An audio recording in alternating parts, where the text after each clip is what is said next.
love cars, then 2020 has been a strange old year. Many of us haven't been able to drive like we used to, with lockdown laws instead forcing us to dream about our favourite cars and roads.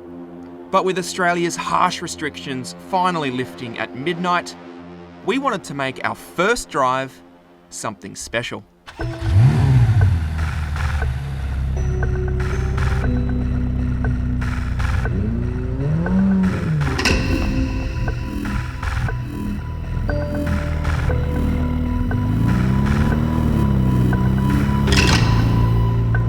I've had a long time to plan this, to think about what road to visit first, to think about what car would best deliver the thrill of driving, that hit of adrenaline that we've all been missing. And honestly, I reckon I've nailed it. We're leaving Melbourne behind, and we're heading 4 hours northeast to tackle a road that should suit the Ferrari F8 Tributo perfectly.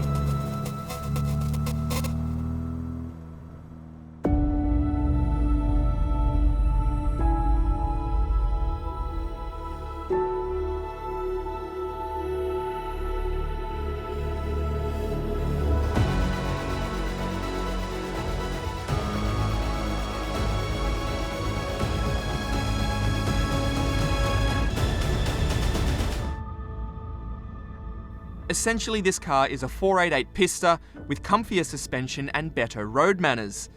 And the headline numbers are huge. 530 kilowatts, 770 newton meters, a 0 to 100 dash of 2.9 seconds, and a top speed of 340 kilometers an hour. And as for the road that we've chosen, well, after driving through the night, we've arrived here at our starting point in Falls Creek. In the colder months, this alpine resort town in Victoria's northeast is a winter wonderland. But in the summer, the roads around it are a petrol head's dream.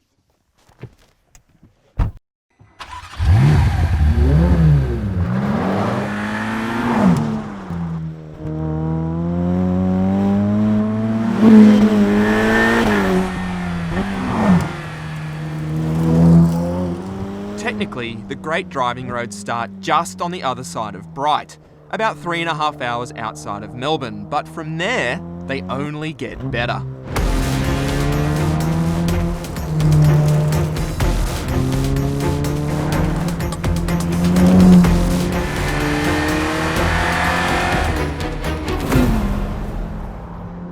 There's something so wonderfully right about driving a red Ferrari on a road like this. But yes, first impressions. Well, the thing that dominates the experience from the get-go is that engine. Effectively, it's the same 3.9 litre twin-turbo V8 that you get in the Pista. And compared to the 488 GTB, Ferrari says that it's changed 50% of the internals. You get new pistons, new heads, a lighter flywheel, and also titanium conrods. Plus, there's a brand new exhaust system with elements made of Inconel, and all up, the engine weighs 18 kilograms less than the one in the 488 GTB. And Ferrari also says that it has 17% less rotational mass. And when you put that into practice, what you get is an engine that feels super sharp, really responsive, and really eager. Kind of like we all do after we've been going to the gym for a few months. Now, having more than 700 horsepower in a car designed primarily for road use does sound vaguely ridiculous, but the Tributo does a tremendous job of getting pretty much all of that grunt down to the road. In saying that, this car is on Pirelli P0s and they're quite sensitive to temperature. And as you'd expect in any car with this level of performance, there are times when you have to be quite careful with your right foot. But if you can find a piece of road that is straight enough and long enough, the way this car piles on speed is absolutely mind-bending. And the response from the engine is just so linear compared to a McLaren 720S, which feels really boosty and quite heavily turbocharged. This car just feels absolutely mighty.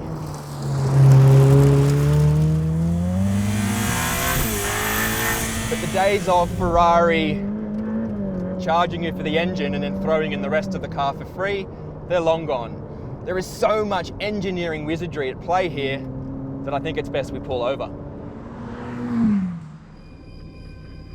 A huge reason about why this car looks the way it does is down to aerodynamics. Ferrari says that this car is 10% more aero efficient than the 488 GTB. And a key reason to that is down to this S-duct, which is taken from the pista. And it directs air in the front of the car and up over the bonnet and down to the rear. But the details are really cool as well, like the top of the headlights, which are actually little vents that direct cold air in to cool the brakes. Even the side of the car has been sculpted to channel air into these huge intakes for the engine. And at the back, a new blown diffuser increases rear axle downforce by 25%. And then there are some other cool details like this engine cover, which is made from Lexan, which pays homage to the Ferrari F40. And it's so thin and lightweight that when you're driving, you can actually see it flexing in the rear view mirror. It really is striking, this car. To my eyes, it's not quite as pretty as a Ferrari 458, but man, when it comes to aggression and theatre, this thing has it nailed.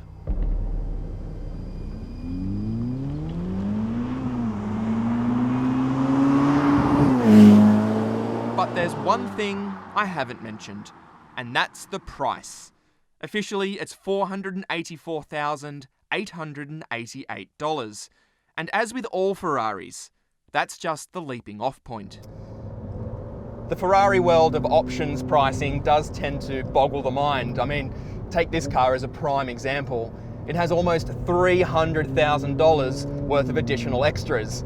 That's pretty much the price of a brand new Porsche 911 GT3. But if you can afford it, and you bring your F8 Tributo to a road like this, how much you spent on options is pretty much going to be the last thing on your mind.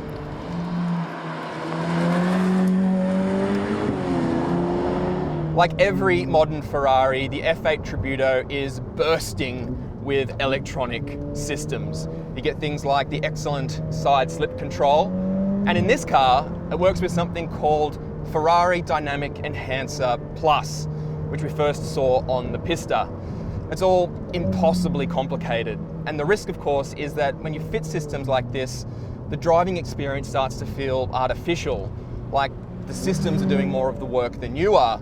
But the boffins inside Ferrari responsible for integrating all of these systems, man, they deserve a medal, because this car just feels so natural and intuitive to drive. So what about negatives? Well, there's really only one worth mentioning, and that has to do with how this car sounds. There's certainly nothing wrong with it. It's just that this is the first V8 Ferrari to be fitted with petrol particulate filters, and that does seem to have subdued the soundtrack a little bit. But in saying that, there is no denying that Ferrari continues to move the game on for turbocharged performance engines. This car is absolutely mental. Like the 488 GTB, the steering in this car is super sharp and direct. And when the Pirelli P0s come up to temperature, man, it has a weapon of a front axle. You can carry so much speed into turns. How the car performs on corner exit, well, that's really up to your right foot and what driving mode you're in on the Manettino. If you keep it in sport and race, you can get pretty heavy-handed with the throttle, and the car will pretty much sort it all out for you. But where you have the most fun with this car, however, is when you switch the Manettino over into CT off. That's where side slip control really comes to the fore, and you can have these beautiful, cheeky little slides on corner exits, safe in the knowledge that there's enough of an electronic safety net there in case you really balls it up, because you don't want to be throwing a $500,000 car off into the scenery. Brakes are standard carbon ceramics from Brembo, and they are mighty. But perhaps the most mind-blowing thing about this car is the way it rides. You've got to remember that this is a high-performance supercar with 20-inch wheels that can turn into corners with barely any body roll. But if you push this button here for bumpy road mode, it rides as well as a Toyota Camry. I mean, how have they done that? It's amazingly complete, this car. Yes, it's expensive, and personally, I think some of the cabin architecture is starting to show its age. And if you're a little bit cynical, you could say it's actually a facelift of the 488, which itself was a facelift of the 458. But as a tool for driving, this is right up there.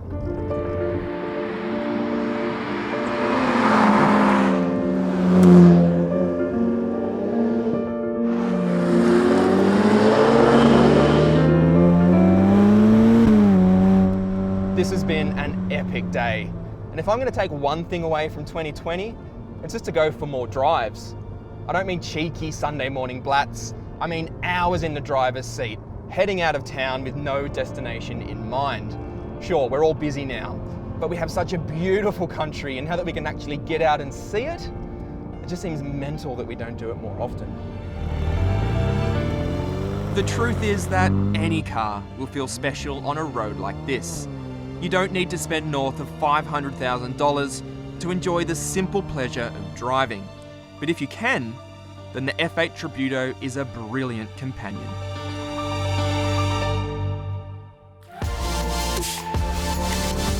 We'll be shooting more of these car versus road videos, and we want to know what you think.